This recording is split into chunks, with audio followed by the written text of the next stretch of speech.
Hello viewers, welcome back to my channel English with Badri online English learning channel. আগের ভিডিওগুলোর মধ্যে তোমরা number, person, gender, parts of speech এবং present tense, past tense এই সমস্ত ভিডিওগুলি তোমরা পেয়েছো। এই সমস্ত ভিডিওগুলির লিঙ্ক আমি এই ভিডিওর ডেসক্রিপশানের নিচে দিয়ে দিচ্ছি। তোমরা অবশ্যই এই লিঙ্কে ক্লিক করে ওই ভিডিওগুলি দেখে নেবে, তাহলে পরবর্তী তোমাদের অন্যান্য টপিকসগুলো বুঝতে সুবিধা হবে। এখন আমি শুরু করছি আজকে যে টপিক, সেই টপিকটা কি? Future tense. এই ফিউচার টেন্সের কথার অর্থ হলো ভবিষ্যৎকাল। ভিউয়ার্স, তোমরা আগের ভিডিওগুলির মধ্যে তোমরা প্রেজেন্ট টেন্সে কী দেখেছিলে? প্রেজেন্ট টেন্সকে আমরা চারটি ভাগ করছি। পাস্ট টেন্সেও তোমরা দেখেছিলে পাস্ট টেন্সকেও চারটি ভাগ করছি, যেমন indefinite, continuous, perfect, perfect continuous. একইভাবে ফিউচার টেন্সকেও আমরা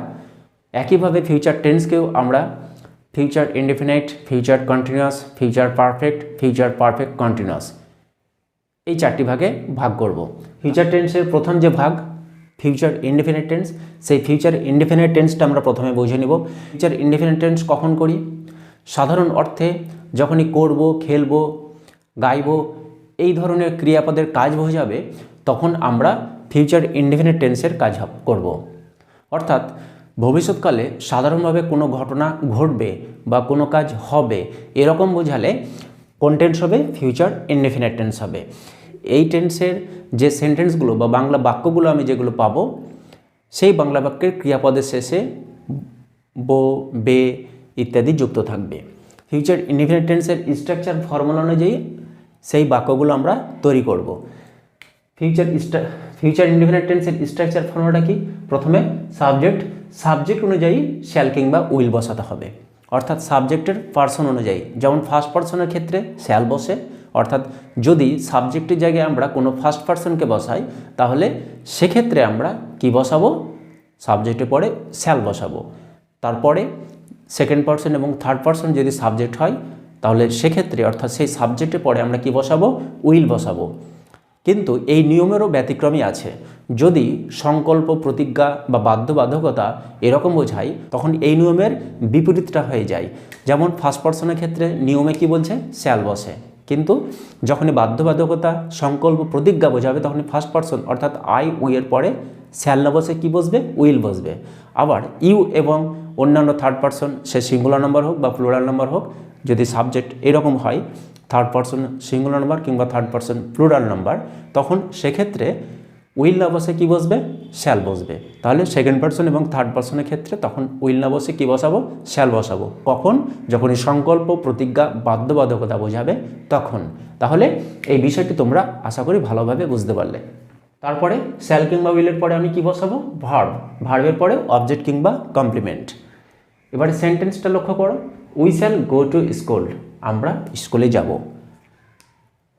দেখো, আমি স্কুলে যাব, আমরা স্কুলে যাব, তারা স্কুলে যাবে, তুমি স্কুলে যাবে, এই ধরনের আমরা বাংলা বাক্যের ক্রিয়াপদের শেষে বো, বে এগুলো পেয়ে যাচ্ছি। এই সেন্টেন্সটা আমি এই স্ট্রাকচার ফর্মুলা অনুযায়ী তৈরি করেছি। উইটা হলো এখানে সাবজেক্ট এবং এটা কি? First person plural number. We এর পরে শ্যাল বসেছে কারণ এটা ফার্স্ট পারসন। তারপরে আমি কি বসিয়েছি? ভার্ব বসিয়েছি। তারপরে সাধারণত কোনো প্রতিষ্ঠানে বা কোনো দিকে যাওয়া বোঝালে গোর পরে কী বসে? টু বসে। তো সেক্ষেত্রে আমরা এখানে গোর পরে টু বসিয়ে সেই প্রতিষ্ঠানের নাম লিখেছি যেখানে আমরা যাব। নেক্সট সেন্টেন্স লক্ষ্য করো। They will go to Kolkata tomorrow, তারা আগামীকাল কলকাতা যাবে। এখানে প্রথমে সাবজেক্ট দে, এটা third person plural number. Third person বলে আমরা সাবজেক্টের পরে কী বসিয়েছি? শ্যাল না বসিয়ে উইল বসিয়েছি। তারপরে ভার্ব এবং আদার্স। নেক্সট দেখো, I will visit the book fair, আমি অবশ্যই বইমেলায় যাব। তাহলে এখানে I will visit the book fair, আয়ের পরে উইল বসেছে, আয়ের পরে উইয়ের পরে শ্যাল বসে, কিন্তু এখানে আমি কি বসিয়েছি? উইল। তাহলে এই সেন্টেন্সটি কী বোঝাচ্ছে? প্রতিজ্ঞা বা সংকল্প এরকম বোঝাচ্ছে, আমি বইমেলাতে যাবই। এই সেন্টেন্সের মাধ্যমে বক্তার একটা স্ট্রং ইন্টেনশন প্রকাশ পাচ্ছে, অর্থাৎ কাজটি করবই এরকম বোঝাচ্ছে। সংকল্প বা প্রতিজ্ঞা এরকম বোঝাচ্ছে, তাই আমরা এই সেন্টেন্সে সাবজেক্টে পরে উইল বসিয়েছি। তাহলে এই বিষয়টা তোমাদের কাছে ক্লিয়ার হলো।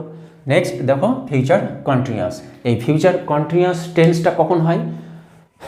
ভার্বের ফিউচার কন্টিনিউয়াস টেন্সটা কখন করি?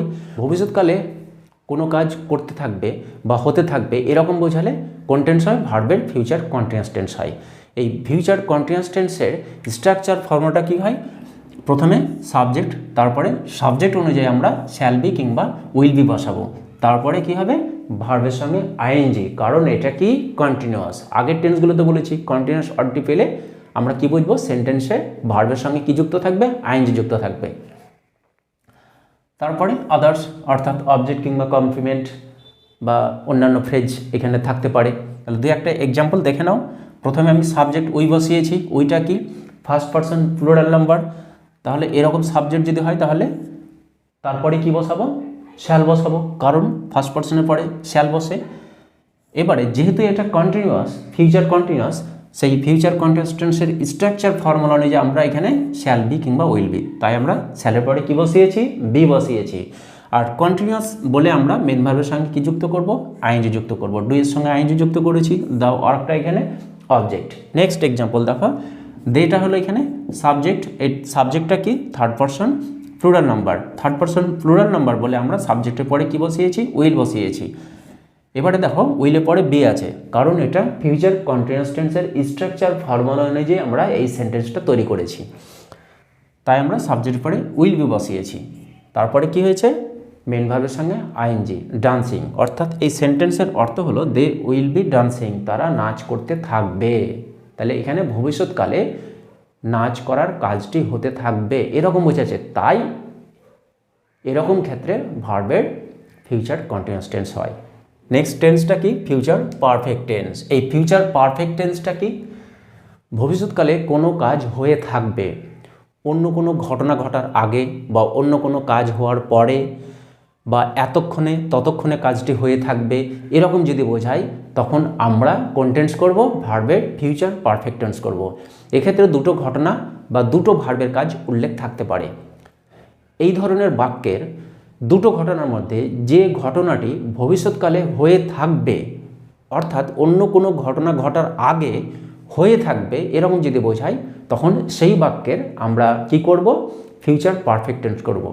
আর অন্য যে ভার্বের কাজ, অর্থাৎ অন্য যে ঘটনাটা যেটা পরে ঘটছে, যেটা পরে হয়ে থাকবে, সেই ঘটনার বা সেই বাক্যের আমরা কোন টেন্স করব, প্রেজেন্ট ইনডিফিনাইট টেন্স করব। কোন টেন্স করব, প্রেজেন্ট ইনডিফিনাইট টেন্স করব। দুই একটা এক্সাম্পল দেখে নাও। তাহলে প্রথমে এই টেন্সের স্ট্রাকচার ফর্মুলাটা আমরা একটু দেখে নেব। প্রথমে সাবজেক্ট, সাবজেক্ট অনুযায়ী আমরা কি করব, শ্যাল হ্যাভ কিংবা উইল হ্যাভ, তারপরে মেন ভার্বের ফার্স্ট পার্টিসিপল ফর্ম হবে এখানে।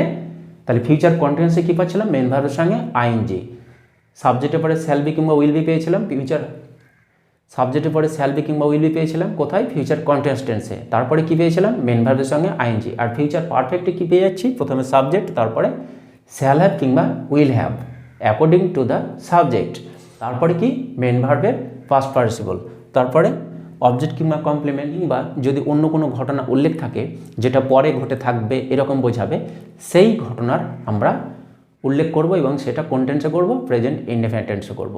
এবং এই বিষয়টা মনে রাখতে হবে যে এখানে অবশ্যই একটা সময়সূচক অর থাকবে, যেমন before, after, by then, by now, at that time, এই ধরনের সময়সূচক কিওয়ার্ডসগুলো থাকবে। দুই একটা এক্সাম্পল দেখে নাও। এই সেন্টেন্সটা দেখো, I shall have written the book by that time. একটু আগে বললাম এখানে সময়সূচক শব্দ থাকবে। বাই দ্যাট টাইম বলতে এখানে একটা সময় বোঝাচ্ছে। এই শব্দগুলো by then, by that time, এই ধরনের সময়সূচক শব্দগুলো এই ফিউচার পারফেক্ট টেন্সের মধ্যে থাকবে। এই সেন্টেন্সের কর্তা যে কাজটি করতে থাকবে এখানে বোঝাচ্ছে সেই কাজটি বাই দ্যাট টাইম, ওই সময়ের মধ্যে হয়ে থাকবে। বাই দ্যাট টাইম মিন্স হয়তো এখানে অন্য একটা ঘটনা এখানে উজ্জ্ব আছে, যে ঘটনাটি ভবিষ্যৎকালে ঘটে থাকবে, সেই ঘটনার হয়ে যাওয়ার আগে বা ওই সময়ের মধ্যে কর্তা তার কাজটি করবে। I shall have written the বুক, আমি বইটি লিখে থাকবো বাই দ্যাট টাইম, ওই সময়ে, অর্থাৎ ওই সময়ে আমার এই লেখার কাজটি হয়ে থাকবে এরকম বোঝাচ্ছে। They will have reached home, তারা বাড়ি পৌঁছে থাকবে বিফোর দ্য নাইট কামস, রাত আসার আগেই। তাহলে দেখো বিফোরের পরে যে সেন্টেন্সটা উল্লেখ আছে সেই সেন্টেন্সটা আমরা কোন টেন্সে করেছি, প্রেজেন্ট ইনডেফিনাইট। দ্য নাইট এখানে সাবজেক্ট, এটা ভার্ব, ভার্বের শেষে এস যুক্ত আছে, subject third person singular number বলে। তাহলে এটা কোন টেন্স? Present indefinite tense.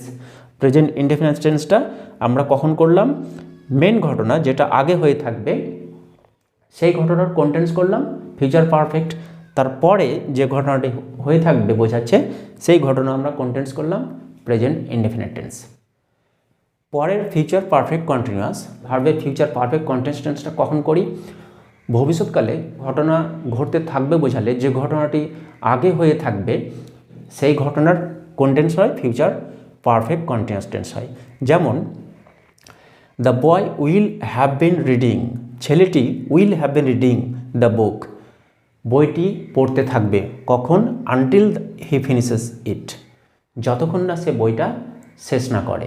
যে কাজটি করতে থাকবে বোঝাচ্ছে সেই কাজটার আমরা কোন টেন্স করব? ফিউচার পারফেক্ট কন্টিনিউয়াস টেন্স করব। বর্তমানে এই টেন্সের ব্যবহার খুব রেয়ার, সাধারণত হয় না বললেই চলে, তাই এই টেন্সটা সাধারণত আমাদের আর প্রয়োজন হয় না। দ্বিতীয় যে ঘটনাটি ঘটতে থাকবে বা ঘটে এরকম বোঝাবে সেই ঘটনার বা সেই সেন্টেন্সের কোন টেন্স করব? এক্ষেত্রে আমরা অর্থাৎ দ্বিতীয় সেন্টেন্সের এক্ষেত্রে সেই সেন্টেন্সের ফিউচার ইনডেফিনিট টেন্স হবে বা প্রেজেন্ট ইনডেফিনিট টেন্স হবে। তাহলে এই হলো ফিউচার টেন্স।